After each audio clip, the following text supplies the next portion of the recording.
시작해도 되겠습니까? 네, 그렇게 하시죠. 아산 관련 구술 자료 수집 사업, 아산 정규영과 나, 오늘은 정규영 사무국장이신 이상훈 선생님 모시고 인터뷰를 진행하도록 하겠습니다. 오늘은 10월 1일 오후 2시입니다. 먼저 우리 개인적 용문을 정리는 우리 구술자, 그 아산 정규영 창업자, 면담자 이렇게 이제 용어를 정리하고 가겠습니다. 근데 먼저 구술자의 개인 생애에 대해서 여쭤보도록 하겠습니다. 생년월일과 고향을 좀 정확하게 말씀해 주십시오. 아, 저요? 예. 1936년 11월 2일, 11월 28일인데요. 정규영 회장님께서 작고하신 연세입니다. 아, 지금, 예. 네, 지금. 고향은 충청도 예. 천원군입니다. 그럼 여기서 이제 학창생활 다 보냈어요? 그럼요. 고등학교까지? 중고등학교는 청주서 나왔고. 아, 충주고요? 네. 이제 대학교 이제 서울 온 거예요? 아닙니다. 초능대학교. 아, 예. 고려대학교. 그럼 우리 구술자 네. 개인의 어떤 가족 관계, 지금 자녀 말고. 네. 예. 부모 어떤 몇 남 몇 녀였습니까? 저는 뭐 이남밖에 없고. 가정 형편은 좀 어땠습니까? 어릴 때? 어렸을 때 너무 가난해가지고 이건 뭐 생활에 할 수 없을 정도로 비참하게 어려운 생활을 지냈죠. 예. 참 어려웠겠습니다. 그럼 서울은 어떤 계기로 올라오게 됐죠? 그 청주고등학교 졸업하고 할아버지가 청주고등학교 교편 생활하셨거든요. 그 교편 생활하시면서 일제 때 이런 얘기까지 공개해서는 안 되는데 할아버지가 병천 유관순 여사하고 그때는 얼굴도 뭐 이렇게 보고 약혼 안 했잖아요. 사주 교환하고 그렇게 하고 3.1운동 일어나는 바람에 서울로 할아버지가 이제 도피한 거예요. 남산에서 점쟁이 노릇을 한 거야. 그러면서 고등학교 들어가는 어머니는 저들 하여간 무조건 사범학교 들어가서 초등학교 국민 선생을 해라. 강력하게 그냥 다른 거 하지 말라. 근데 할아버지는 워낙에 일제 때 뭐라 그럴까 고통을 많이 받으셔가지고 남자 녀석이 불알 날렸으면 한번 꿈을 켜서 원한을 갚아라.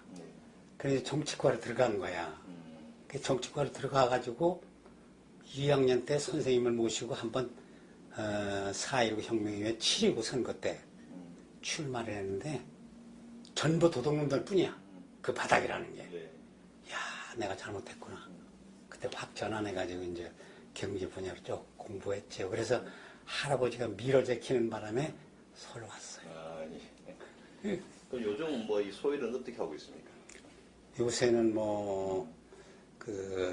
교회 활동을 좀 조금 하는 편이에요. 다문화.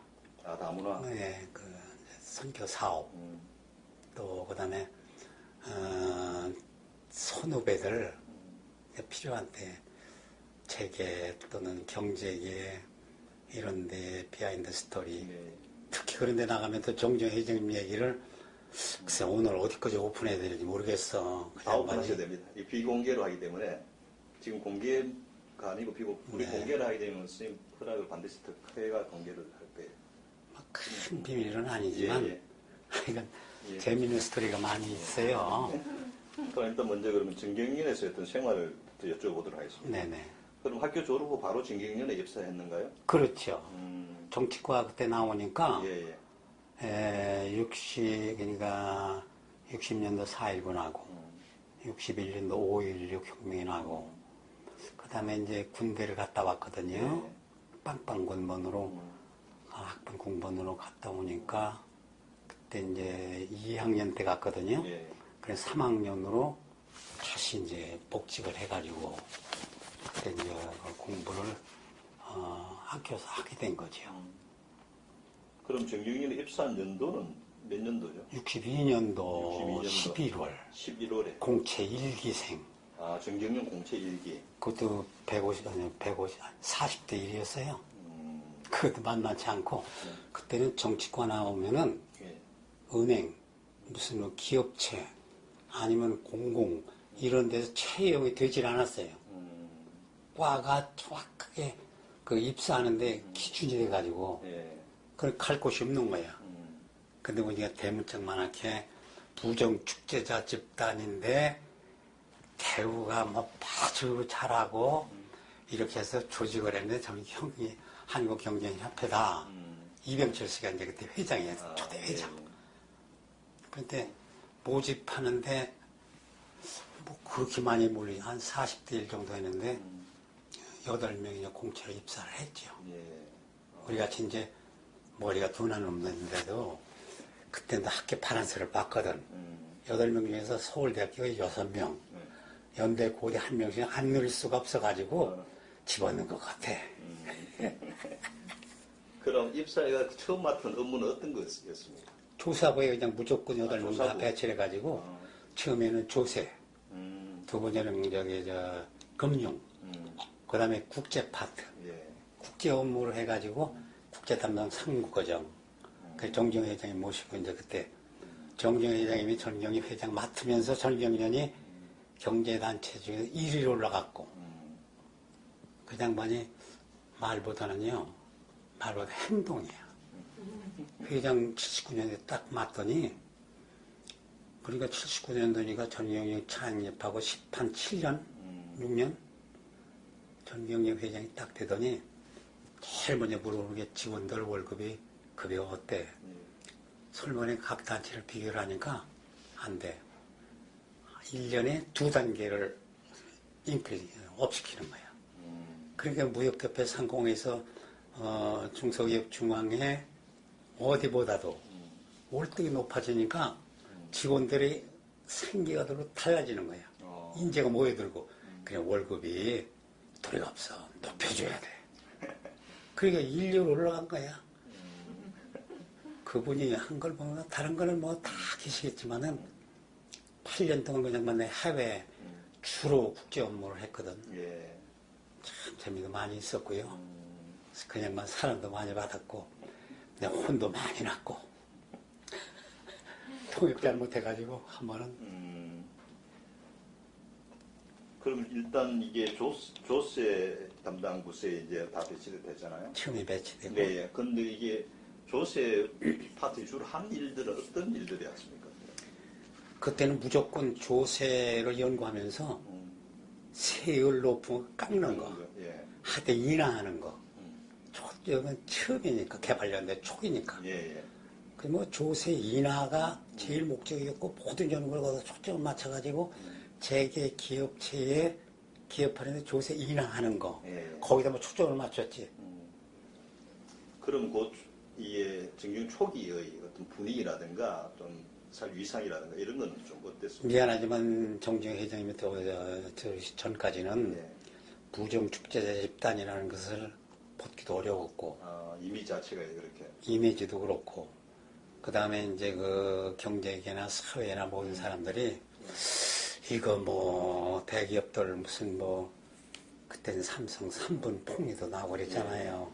이미지가 좋지 않아 가지고 그걸 씻는데 한 10년 이상 걸리고 조금 애로사항을 많이 겪었죠. 우리 창업자 관련은 좀 이따 다시 이제 구체적으로 여쭤보긴 하고 네. 일단 구술자의 어떤 그런 경력들을 보니까 70년 조사부장을 하셨고 네. 또 76년 상무이사 네네. 그다음 국제금융원 원장을 했다는데 네네. 국제금융원은 정경련 산하에 있었습니까? 그때 창업을 이제 그 전경련에서 했는데 예.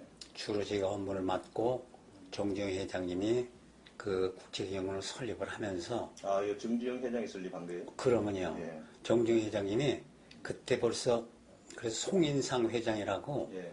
부흥부 장관이고 능률협회 회장이었던 분이고 그다음에 외국 대사신 분 예. 송인상 회장을 국제원장 초대 원장으로 모셨어요. 근데 그분이 2년하고 말았거든. 예. 제가 이제 국제경영원 원장 직무대행을 아마 한 5, 6년 했죠. 오래 하셨네요. 뭐 아니 50년 해야지 오래죠. 5년 가지고.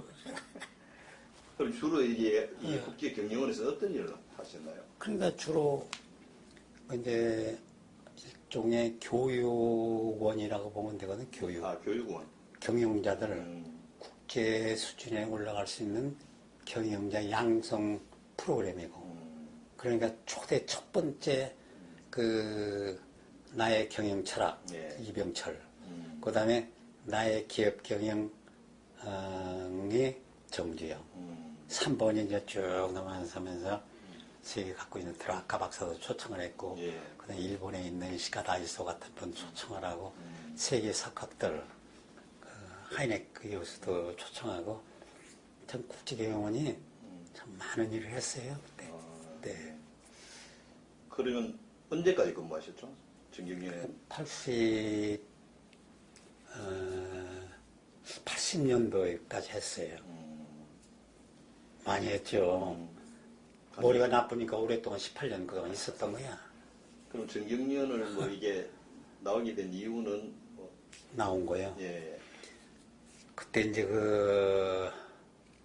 사실은 이런 얘기면 안 되는데, 상무인데 예. 이사 중에서 요새 제일 먼저 제가 손님으로 됐거든. 예. 근데 이제 정주영 회장께서 전두환 대통령한테 찾아 들어갔다고.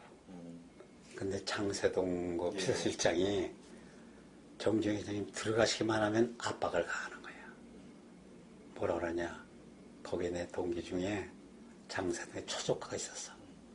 근데 그 친구를 상근 전무직을 없애버리고 상근 부회장을 시켜라. 그래서 정주영 회장님은 제일 먼저 이상훈이 저 친구가 승진하고 했는데 어떻게 그 친구를 얘기하나. 한두 번 알았다고 하는 말을 안 들었어. 워낙에 그냥 기업을 압박이 들어가니까 예. 할 수 없이 그러길래 내가 비키면 좋겠다고 탁 사표내고 나갔죠. 그랬더니 정주영 회장님 한번 부르더니 너 배신자 아니냐 이거야. 왜냐면 그때 구조조정이라고 5명을 남겨놨는데 그때 남겨놨거든 2만원을.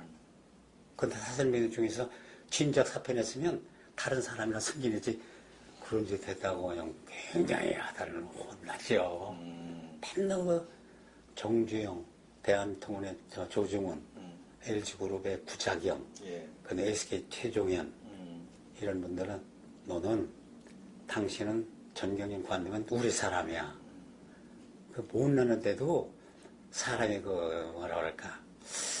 글쎄 70만 가지고 안 내려가 보죠. 그러면 이제 창업자의 관계를 한번 여쭤봐요. 첫 만남은 어떻게 이루어졌습니까? 창업자와 첫 만남이요. 창업 정주영 예, 회장님. 정중히, 예. 그 전경련 그러니까 있을 때 예. 그때 그 정몽준, 그다음에 현대그룹에 있는 이출림, 예. 이명박, 그다음에 뭐 이런 사람들 사장님들이 전경련에 벌써 회장되기 전에 예. 이사 회장을 하셨거든, 부회장을 하셨거든. 그때 임원들이 뭐 전경련을 출입했어. 그러면서 전경련을 이사로 나오시면서 저 창업자가 예. 이사로 나오시면서 그때 접했죠. 그 접할 때만 해도 뭐 정주영 회장님이 시골에서 올라오신 분 같고 현대건설 사장이라고 그러는데 동네 이장처럼 이렇게 소박하고 그래서 현대건설이 뭐 그렇게 제대로 기능을 할까. 그때는 뭐 그렇게 높이 평가도 안 했던 현대 때죠. 위상 자체를 높이 평가했다. 그렇죠. 제 처음에. 그런데 75년도 되더니 예. 정주영 회장님의 캐릭터가 나타나기 시작하고 예. 79년도 딱 되니까 이건 뭐 핥고 싶는 거야. 정주영 회장님을 무조건 모시자. 그때 결의를 해가지고 그때 본격적으로 정주영 회장님을 이제 뵙게 됐죠. 이 정경련도 굉장히 많은 변화를 거쳤는데 그 중에 하나가 이제 사무실 위치가 바뀌었잖아요. 그렇죠. 처음에 이제 북창동인데 네. 거기서 이제 여의도까지 갔는데 이게 아니 북창동에서 예, 광교 광교로 제가 조은행 빌딩이 있어서 광교 내거리에 조은행 빌딩에서 그 다음번에 316 빌딩으로 이사 갔어. 예, 그 316 빌딩 때 그때 정주영 회장님이 회장이 되시면서 도부사리가 뭐냐. 그래 9일관이라고 종로 상가에 있는 9일관 식당을 전경련이 그때 회관을 짓기 위해서 그걸 회관을 이제 부지를 산 게 있다고. 그 부지 산 거를 그걸 매각을 해가지고 여의도 시대를 열은 거예요. 음. 그 정준 회장님이 옮기면서 그때 현대에서도 돈 좀 많이 내셨죠. 그 여의도 회관 건립 과정에서는 여러 가지 에피소드가 많았다 그러는데 그 쉽지는 않았을 거 아닌가요?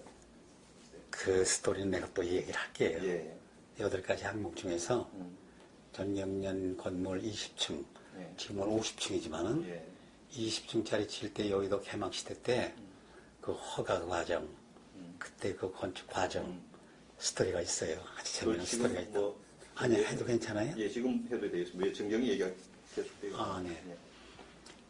그러니까 이제 그 지금 있는 50층짜리 예. 빌딩 바로 그 자리인데 예. 그 자리에 이제 그 국일관에서 평당 15만 원씩 팔아가지고 예. 여기 와서 30만 원 정도인가 평당 매입을 했어요. 20층짜리 건물을 그때 25층을 얘기가 나왔었다고 처음에. 이 25층짜리 건물을 짓기 위해서 설계를 전부 했잖아요. 예. 설계를 해가지고 그 이제 영등포 구청이거든 소관이. 예. 영등포 구청에 그 이제 건축 허가를 맡으러 갔는데 그건 15층 이상 안 됩니다. 빠꾸를 맞은 거야. 뭐 실무자들이 왜 안 되느냐? 지금 우리 사는 대림 아파트가 공군 부지였었어요. 예. 그 위에 큰 약간 높은 산이 있었어. 공군 본부짜리인데 예. 거기에 고사포 부대가 3대가 고사포가 있어가지고 예. 저쪽 청와대를 향해서 북쪽을 향해 있는 거야. 청와대 보호 겸 그것이 고도 여의도가 20층 이상에 올라가서는 불가능하대. 예. 15층 이상은 안 된다는 거예요. 그 빠꾸 맞고 이제 우리 보고를 했지. 좀 회장님한테 아이고 이거 안 되겠습니다. 그랬더니 왜 안 돼요? 상황 설명을 했더니 알았다고 회장단 회의를 한 보름 2주간만 연장을 하라. 그랬더니 2주간 후에 정리원이 오더니 회장단 회의를 하더니 해결 났다고 깜짝 놀란 거야. 근데 우리가 생각하기에는 아이고 정대회장님 또 로비 해가지고 돈 가지고 이거 하는가 보다. 근데 그렇게 들어갈 수밖에 없잖아. 예. 그랬더니 공군본부에 이제 아는 사람이 있어서 물어봤더니 정경 회장이 어느 정도로는 전경련과 체계, 기업체가 안보하고 구분이 없다. 벌써 지금 구분이 없다는 거야. 예. 군대가 안보고 경제고 경제하고 산업이 앞으로 봐라. 바로 안보가 경제고 경제가 안보인데 그 구분할 길이 없을 날이 온다. 그래가지고 뭐라냐면 공군 고사 부대장한테 이렇게 중요하니까 방법이 없느냐. 처음에는 방법이 없다고 그랬더니 설명을 쭉 하는 거 아니야. 설득이 된 것 같아. 고사바 부대를 약간 비킨 거야. 각도를. 예. 그래서 거기다가 20초 이상 올렸잖아요. 공구대 포 고사포를 이동하는. 방향. 그래서 수평적 사고가 있는 분이죠. 그런데 이게 그 회관을 지을 때도 이제 뭐 그 에피드가 입찰 과정이라든가 또 공법 이런 것도 좀 많이 이야기가 되던데 그런 거. 뭐 입찰이고 그러는 거는요. 네. 그냥 전경련에서 했기 때문에 전경련에 지명을 해가지고 또 아니 현대건설이 있는데 뭐 다른 거 뭐 해봐야 공기 늦어져 그 다음번에 건설 저기 없어. 그래서 주로 현대건설을 맡고 예. 나머지 이제 또 하도급 1차 벤다, 2차 벤다, 3차 벤다는 그 실무진들이 알아서 이렇게 했죠. 참 어려운 과정을 참 겪었어요. 혹시 이게 창업자에게서 정경 회장으로 뭐 추대된 배경 같은 것은 들은 게 있습니까? 그런 게 아니라 우리가 했죠. 아, 직원들이 추대를 한 거예요? 그러니까 전경련은요. 그때만 해도 전경련 회장단을 전경련 사무국 그때 김립산 부회장이 사무국장이었을 때예요. 김일성 부회장이 아주 그 머리가 참 두뇌가 좋고 나중에 정정 회장님을 김일성 회장이 좀 정정의 한기를 더 하고 싶은데 그 다른 각도로 움직이다가 좀 저 정정 회장님하고 좀 비껴진 적이 있지만은 그러니까 79년도 되니까 무조건 정정희 회장님 같이 박력 있고 기업 철학이 분명하고 기업계를 이끌어 나가고 국제적인 시야를 높일 수 있는 그런 분은 정주영 회장밖에 없다. 회장단에서 자연스럽게 나온 거야. 예. 그 사무국은 거기에 따라가지고 이론의 여지 없이 그냥 밀어가지고 된 거죠. 그리고 김용환 회장이 그때 이제 회장이 있을 때인데 예. 김용환 회장 그 경성방직 일제시대 때 고통 많이 당했죠. 그때 그 양반이 아주 정정 회장님을 추대하는데 만장일치 반대 한 사람 없이 박수로 그냥 투표 뭐 없이 그냥 아주 그때는 뭐 그럼 79년도에 이제 회장이 된 거죠, 창업자가. 맞아요. 예. 그리고 그 다음에 이제 전두환 정부가 들어서는데 뭐 배당 소득 공제 때문에 또 이제 정경이 굉장히 조직적으로 묵장하고 했다는 그런 기록도 있던데 그거는 무슨 내용이죠? 배당소득? 예, 배당 소득 네. 공제 제도 철폐를 위해서 정경련에서 이제 조직적인 저항 운동을 펼쳤다고 기록이 나와 있거든요. 그때 정확히 저항운동이라고 그랬지만은 그때 벌써 전두환 정권이 딱 들어서자마자 예.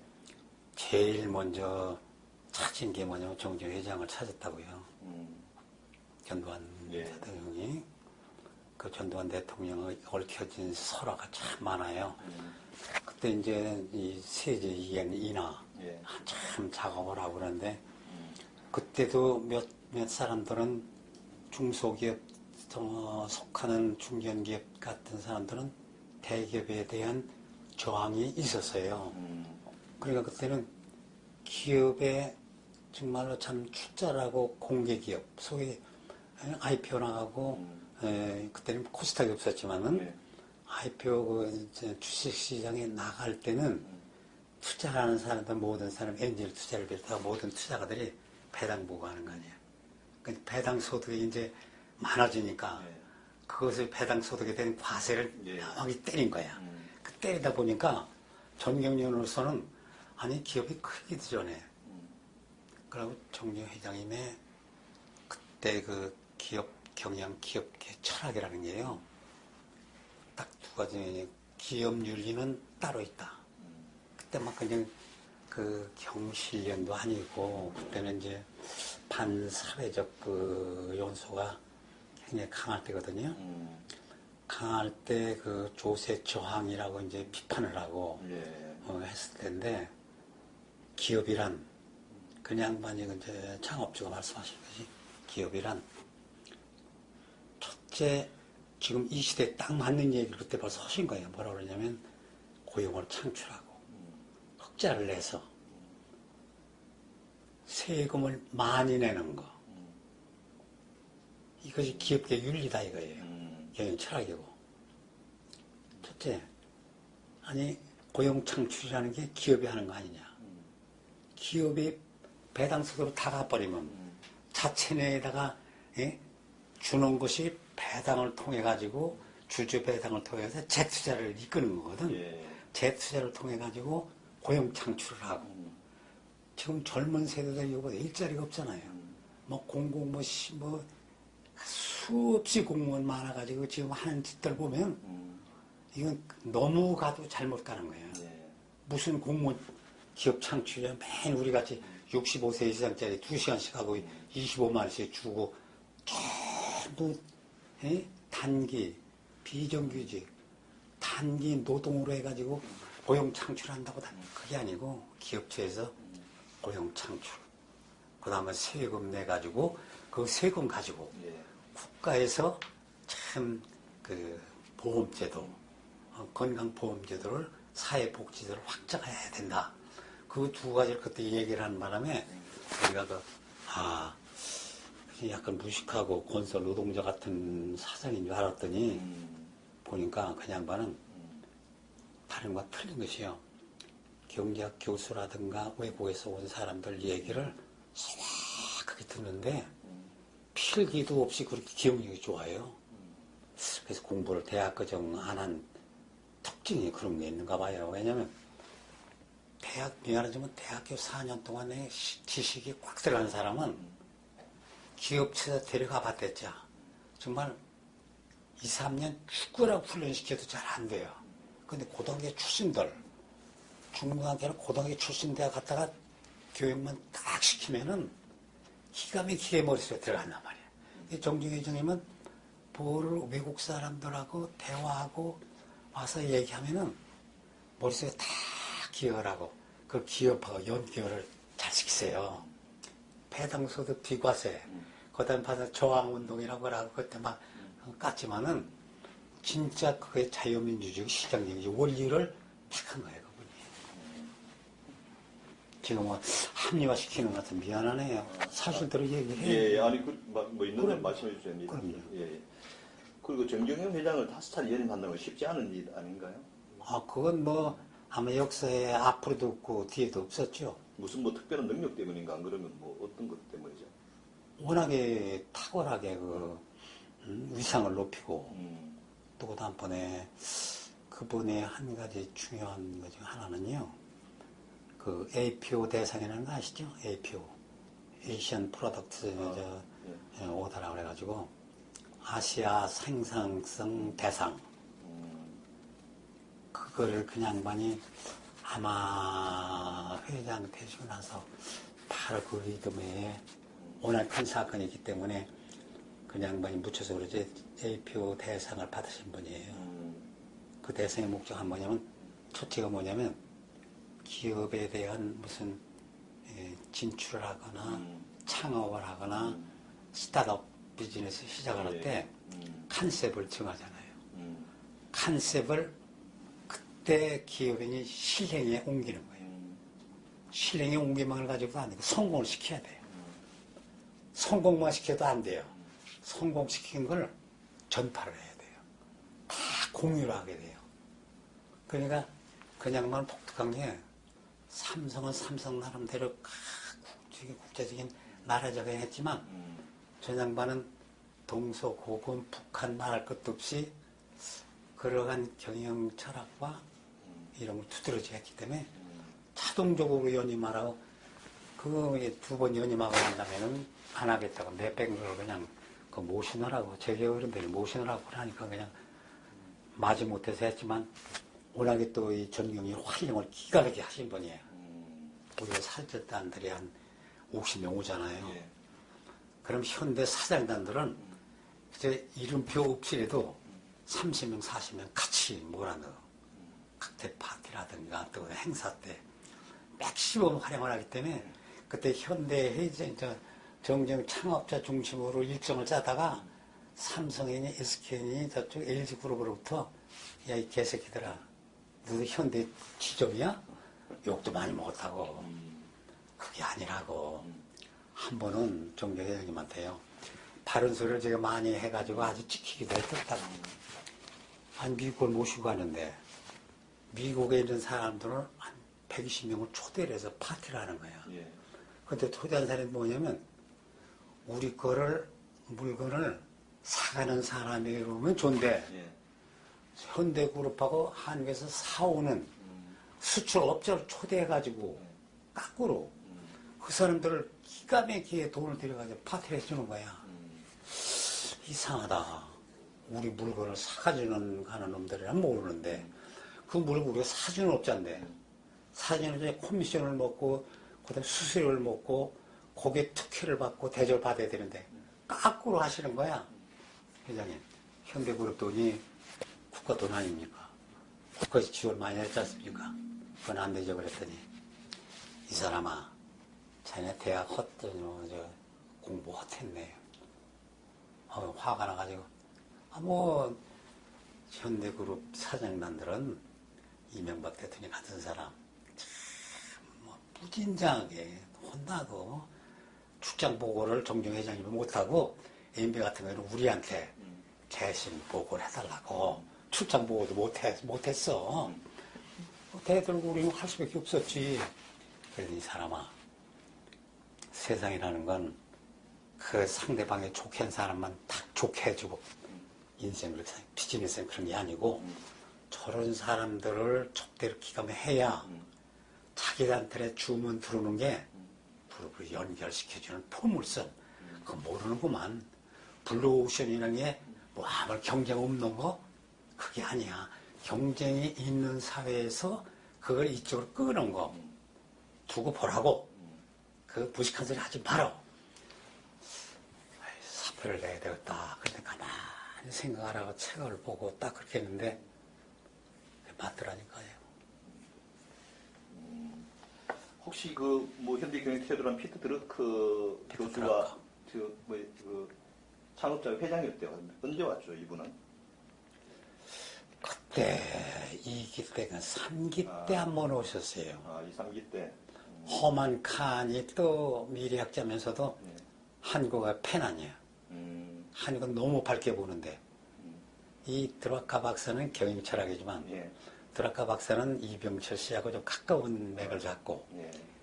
허만 칸 분은 험한 칸. 예. 미래학자지만은 참 그 미래를 보는 중에서 한국을 너무 밝게 보고 좋게 봤어. 그리고 철학이 정중 회장님과 맞아떨어진 게 허만 칸 박사였죠. 그럼 아까 이제 우리 전두환과의 에피소드가 좀 많았다는데 사실 이제 5공화국에 들어서면서 굉장히 어떤 뭐 현대의 기업들이 굉장히 힘들었잖아요. 그렇죠. 사실 그때 5공화국 들었을 때 어떤 정경영과 어떤 창업자의 관계 이런 것들은 좀 어땠을까? 또 정권과의 관계는? 이제 그 정중 회장께서요 몇 가지 중에서 한 가지는 이제 그때 이제 한국경제 있죠. 네. 한국경제를 어떻게 되냐면 일요경제에 썼다고 일요신문. 일요신문. 예. 그때 JP가 소유졌었어. 근데 일요신문을 어떻게 하면 전경련이 경제지가 하나 있어야 된다. 그럼 창업을 할 것인가. 그러다가 쌍계에 있는 일요신문 저기를 인수를 한번 교섭을 한번 해보자. 예. 일요신문을 인수를 했어. 인수를 어떻게 했느냐. 전경련 전 회원사들한테 17일반으로 투자를 해라. 투자를 하라고 그랬는데 그 투자가 그냥 자율적인 투자가 아니고 강제 징수야, 징수. 그래가지고 저는 5천만 원, 1억씩 해가지고 전부 제기해서 못 해가지고 그게 보안사령부가 노태우가 보안사령관대요.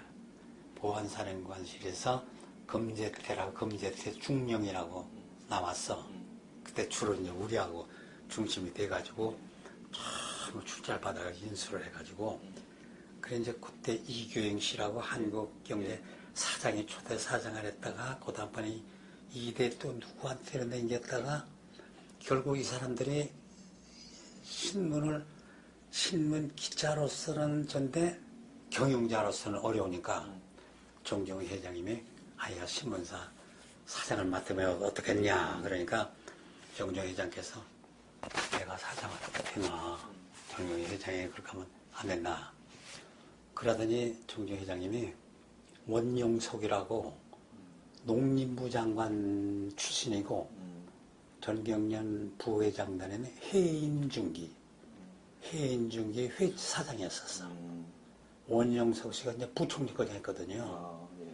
농산부 장관도 하고 부총리과장하고 원영석 씨를 사장으로 임명해야 되겠다. 만장일치로 회장단에서 결의를 했어. 예.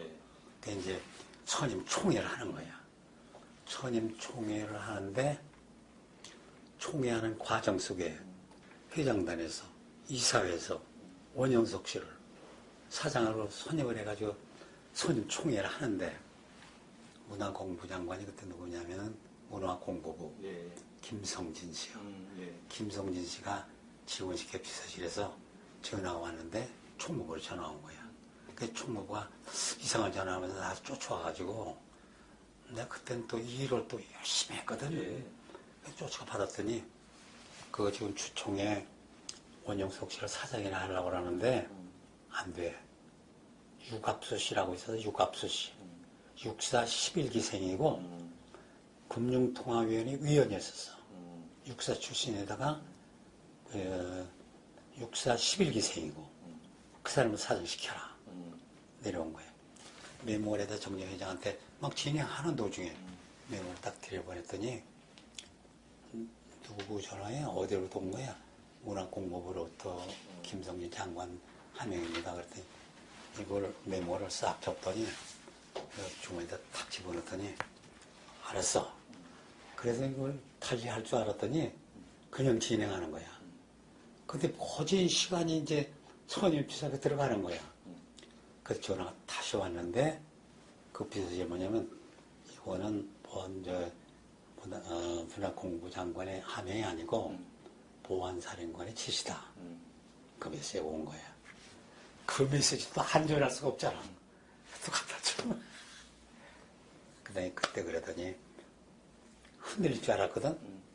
그대로 진행해버리고 만장일치를 원형수를 해버린 거야. 아니나 다를까. 그 대서특필이 뭐냐면 초대 한국경제사장의 해인중위 출신 원영석 전 농림부 장관이 선임되다. 그때 하루 딱 지나더니 정정회장이 아마 그걸 처음에는 모르신 것 같아.